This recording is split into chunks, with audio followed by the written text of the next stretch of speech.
नमस्कार दोस्तों, welcome to Nasir sir के साथ यूट्यूब चैनल में।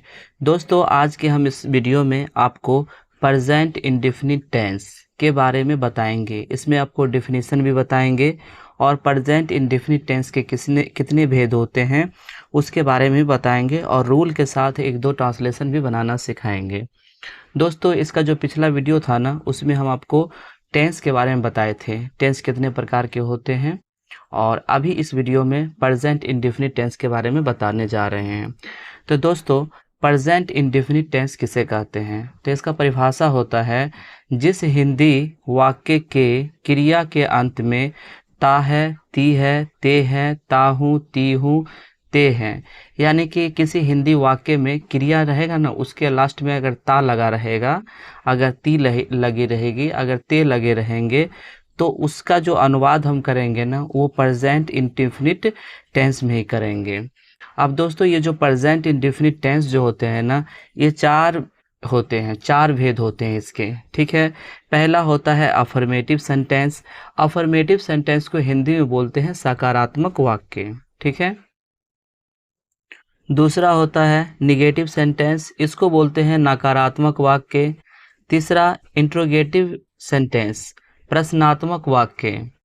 और चौथा होता है इंट्रोगेटिव निगेटिव सेंटेंस, यानी प्रश्नात्मक नकारात्मक वाक्य।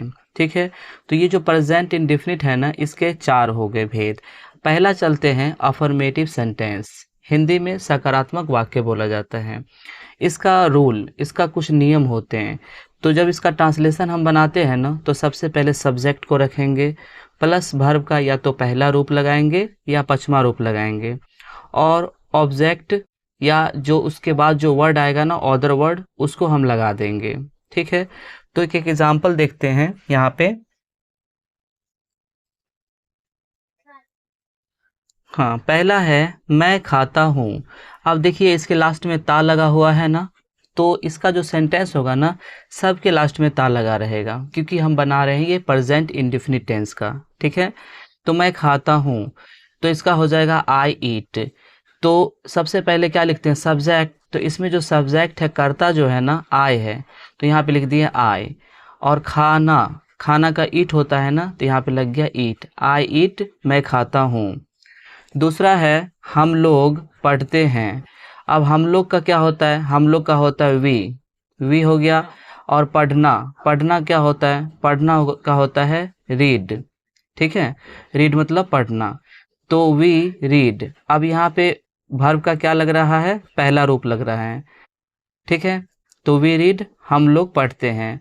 तीसरा है वह पढ़ता है, वह का होता है ही, और पढ़ना का होता है रीड, इसमें एस लग गया, तो हो गया ये रीड्स, ही रीड्स, वह पढ़ता है। अब देखिए, वर्ब का पहला रूप कहाँ लगता है और पचमा रूप, तो आई वी दे यू, जब इतना रहेगा ना, तो इसके साथ लगता है वर्ब का पहला रूप। और ही सी इट और कोई नाम रहेगा ना, तो इसके साथ लगता है वर्ब का पचमा रूप।